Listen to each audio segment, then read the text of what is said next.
Niyə Araz Naxçıvan bu stabilliyi qoruyub saxlaya bilmir? Kəpəzlə oyunda qolsuz bərabərlik. Bu arada Kəpəzi təbrik edirəm sənin qəlblə. Halal olsun, uşaqlar bir xal qopar. baxmırlar kimi ilə. Qopardmadılar qardaşım. Hələ mən Yəni sən açıq danışaq, Araz qopartdı bir xalı. Araz o bir xalı qopartdı. Yəni heç kim xəttinə deməsin. Qardaşım, heç kim yenə deyirəm, xəttinə deməsin. Adına da onun Kəpəzin qələbəyə şansı daha çox idi. Azərbayov da dedi ki, biz 2 xal itirdik. Yəni Gol momentlərinə görə düşüşünün səbəbi nədir sizcə? Araz Naxçıvan stabil deyil çempionatda. 8 qələbəsiz oyundan sonra ötən turda qələbə qazanmışdı və indi də outsiderlərdən biri Kəpəzlər. Əziz dostlar, o zədəllərlə bağlı idi. Mən getməliyəm. Zədəllərlə bağlı idi. Mən getməliyəm. Oyunu qutaraq. Yox, mən getməliyəm. Yox, bu oyunu qutaracaq əlbəttə. Mən getməliyəm. Ona görə icazə versəydiniz mən oyun barəsində bu sualın cavabını verim, çıxım gedim. Siz oturun burada nə istəyirsiniz eləyin. Cırın bir-birinizi burada. Qırın bir-birinizi, bıçaqlayın. Əstəğfurullah, biz şiddətə qarşıyıq. Şiddətə, narkotika və alkoqola qarşıyıq biz. Qəlbədə də spirt yoxdur ki, bir-birimizi dedim də. Agresiyadan sonra. Qulaq as. Bu Araz Naxçıvanın düşüşü deyirsiniz ha. Mən əslində Araz Naxçıvanın düşüşü yoxdur mənim fikrimcə. Araz Naxçıvanın çempionatın ilk yarısında fantastik bir yüksəlişi var idi. Bəli, çünki əlindəki oyunçular hamısı hazır vəziyyətdə əsgərlər idi, hansı ki əlində avtomat dava edirdilər. Sonradan yavaş-yavaş başladılar stroydan. Rahatlama getdi. Rahatlama da gəldi. O da gəldi. Rahatlama da gəldi əlbəttə. Bir dənə zədəllərə sayına baxda görün, 8 nəfər oyunçusu var zədə. Əlimi xeyriyə uzadım deyirlər. Əlimi xeyriyə uzadım. Yəni zədəli futbolçu sənin olandan sonra hansı ki sən məsələn verilişə hazırlaşdın çıxışa konsertinə Alik. Sənin o bütün işlərini görənlər hansı ki avtomat kimi sən elə bir dənə qalır ki mikrofon əlində çıxıb cəmaatla danışasan. Amma ora gətirib o çıxardan ortalıqda 7 nəfərin olmasa necə olacaqsan? Kəpəzi təbrik edirəm səmimi qəlbdən. Kəpəz əlbəttə ki qardaş. Araza uğurlar arzulayıram və səmimi qəlbdən deyirəm ki mən çox istəyirəm ki Araz üçlükdə Avrokuboka yəni getsin.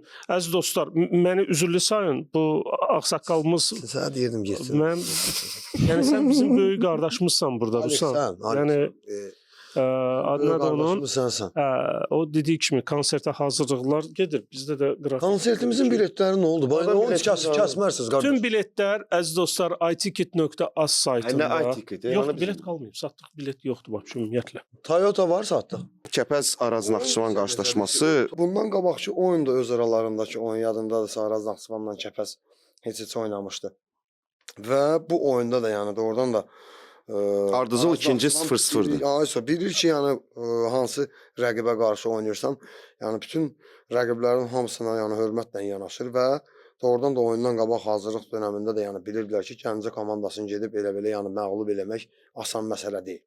Son çıxışlarına Kəpəzin də baxsan, Araz Naxçıvan hansı ki biraz hamı danışırdı, deyirdi məsələn qeyri-stabil doğrudan da belə statistika ilə baxanda hansı ki fevral ayından bu yana o zədəli futbolçularından əziyyət çəkdiyi üçün oyunlarında doğrudan da baxırdın, görürdün ki tam məşqçi Elmar müəllim istədiyi kimi komanda hansı ki birinci dövrədə gedirdi. Heç kim zədəsiz, travmasız hamı. Yenə gəlirik mən deyənə də. Bilirsənsə belə bir şey, belə bir problem ola bilər. Uzun marafondur, sənin zədən də olacaq, cəzalı futbolçuların da olacaq. Qışda heyətini gücləndirməlisən. Onu bilmək olmur. Sən baxırsan, sənin əlində 25 futbolçun var, sən bunun 11-ini oynadırsan.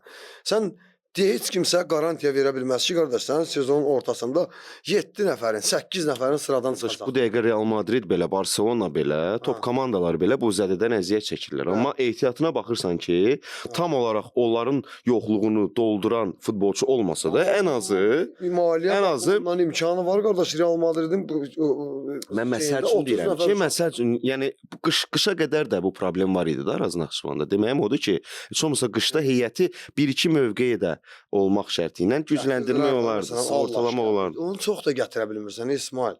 Sənin büdcən, sənin əlində olan o maliyyən onu sənə imkan vermir ki. Əlbəttə, təbii ki, başa düşürəm, anlayıram. Komandaya əlində olanlar da qalsın, hansın ki, kontraktı var. Göndərə də bilmirsən ki, göndərsən təzminat verməlisən.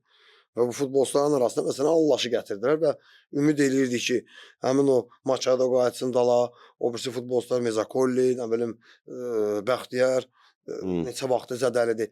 Yəni bu futbolçular sıraya qayıdandan sonra doğrudan da yəni həmənki Araz Naxçıvana görəcəyik. Sadəcə olaraq bu müəyyən bir müddətdən sonra hansı ki travmalardır zədəli futbolçulardan yəni əziyyət çəkirdi. Son bundan qabaqki turda qalib oldular və Gəncəyə də gedəndə Kəpəzlə oyunda bilirdilər ki, çətin oyun gözləyəcək və bundan qabaqki oyunda da 0-0 oldu. Səncə Elmar Baxşıyev və onun komandası Qarabağla cavab maçını düşünür çıxıb bu oyuna yoxsa? Necə yəni Qarabağ? Qarabağ maçını Kubok. düşünmür qardaş. Kubok. Qarabağ maçını bu oyundan sonra düşünəcək. Yəni hər bir nəinki Elmar Yox, müəllim. nəyə görə dedim? Özün deyirsən ki, zədədən əziyyət çəkir. Bəli. Yəni bu yaxın 1-2 oyun ərzində də ola bilsin ki, bəzi futbolçular sıradan çıxa bilər. Hə, qorumaq Gəncə ilə məqsədi. oynatmasın. Çünki vacib məqamdır da, kubokdur, tituldur, Qarabağı sən adlasan, o da finalda artıq kuboku qazanmaq şansın daha çox artacaq. əgər elə belə hansısa mən məsələn məşqçi olsam, mən bilsəm ki, bu Kəpəzlə oyunda biz məsələn həm çempionatda oynayırıq, həm kubokda oynayırıq. Zirə bizi qabaqlayır.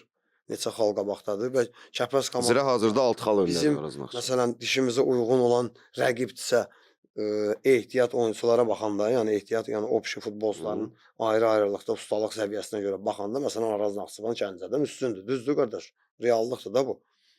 Yəni sən hansısa futbolçunu saxlayım 50-50-yədirsə bunu oynadaram birdən təzədən zədəsi düzələr. Yoxsa bunu bu həftədə saxlayım Qarabağla oyunda əsas heyətdə buraxacağam və yaxud da sonradan buraxacağam.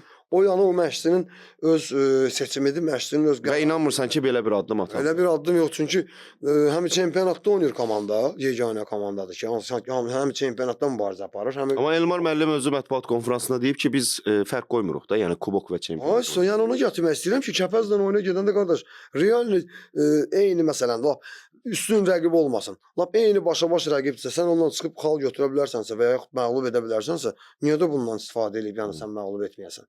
Hansı ki, gəldi Zirədi Neftçinotdur, biz də getdik məsələn Gəncədə heç elədik. Elə bir oyun idi ki, birinci taymda məsələn Beyni verir, Santosu arxaya çıxardır. Santosu qolu vursaydı 1-0, hansı komanda bir dənə qol vursaydı, bəlkə də yəni həmin oyun inandırım elə Kəpəzin də təhlükəli moment. Birinci hissədə o oyunçu, Arazın oyunçusu Ömər Buludov topu çıxartmaq istəyəndə yaxşı çıxarda bilmir. Düşür düz qabağına, qapısı yaxşı oynayır. Yəni bir qolluq oyun idi məncə. Bəli, bir qolluq oyun idi. Hansı vursaydı o da udacaq idi. Amma Kəpəz Araz Azərbağırovun dediyinə görə 2 xal itirdi. Bəlkə də deyə bilərik. Təbii ki, yanaşması, amma oyuna baxanda görürük ki, həqiqətən də Kəpəzin qələbə qazanmaq şansları daha çox idi, nəinki Araz Amma Naxçıvan. top baxımından, oyunu məsələn diktə eləmək baxımından məsələn Araz Naxçıvan Araz Naxçıvan tərəfdə idi, amma qol epizodlarından yəni istifadə edə bilmədi.